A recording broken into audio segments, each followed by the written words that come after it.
Passion, sophistication, style, innovation, success.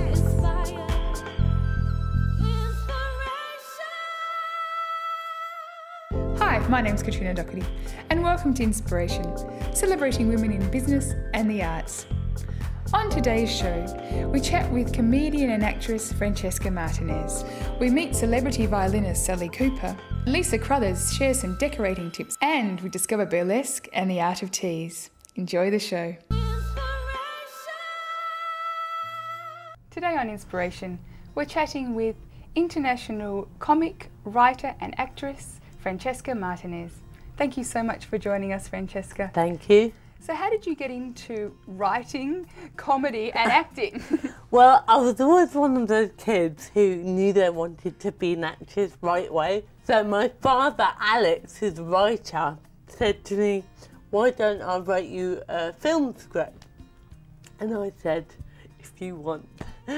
And he ended up writing me this amazing script, and I read it.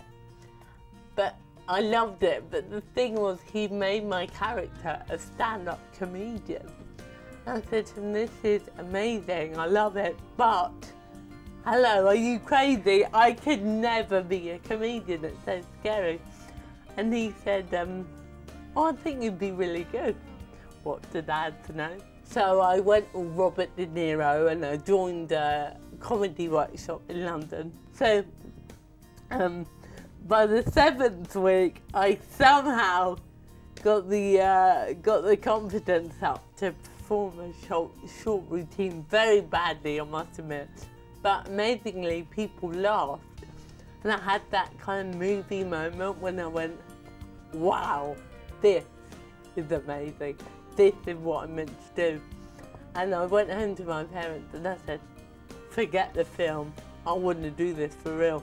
Would you say that your father is your greatest inspiration? My whole family are my inspiration because they always made me feel like I could do anything, and they never defined me as different or wrong or abnormal. They just said, you're Francesca.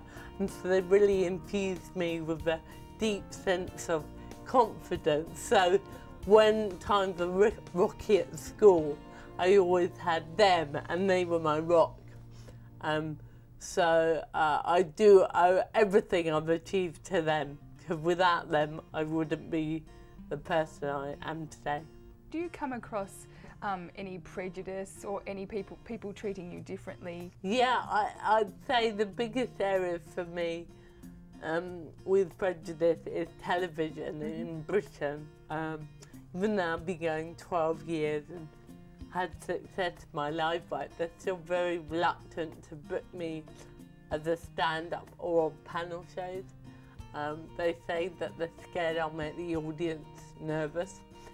And I think it's because comedy and disability don't naturally go together. So I think they see me as a lump of cerebral palsy who will just bring the tone down of the show and make it very, serious. I think it's crazy because my job is to entertain people. And do you think there's anything that, I don't know, as a society we could do to change some of those attitudes? Yeah, I mean, I said before about the media, we live in the media age. It's got to start acknowledging, not even just disability, it's got to start acknowledging that not all women are size 8 and 6 foot tall, these crazy projections of normality. And my show here is called What the Hell is Normal? And that really comes about me trying to question these crazy images and notions that we're bombarded with. We don't all live in a homogenised society with everybody looking the same. And I think it's so unhealthy to create this connection between physical perfection and happiness. I actually think it's harder to find peace and happiness when you're very beautiful, because I think that you get treated as a as an object, and it's very easy to fall into the illusion that because I look beautiful, I am in some way like a higher being. And in fact, most beautiful people I've met have been so screwed up by their beauty. And the people that I meet who are very confident and very happy in themselves have often had more challenges. I think it's just because, like you said, they had to maybe go through something that was a challenge, and sort of know who they really are, understand themselves, so that they have a knowledge. When you have a knowledge of yourself, you often are much more confident. Yeah, and I think it really annoys me because I think disability is still viewed as like the worst thing a child could have. And I really don't view it that way. I'm more worried that my child's going to be like a right-wing politician or like highly religious or unhappy. I just want my child to be happy. I don't mind all these labels, disabled, gay. I don't care about any of that.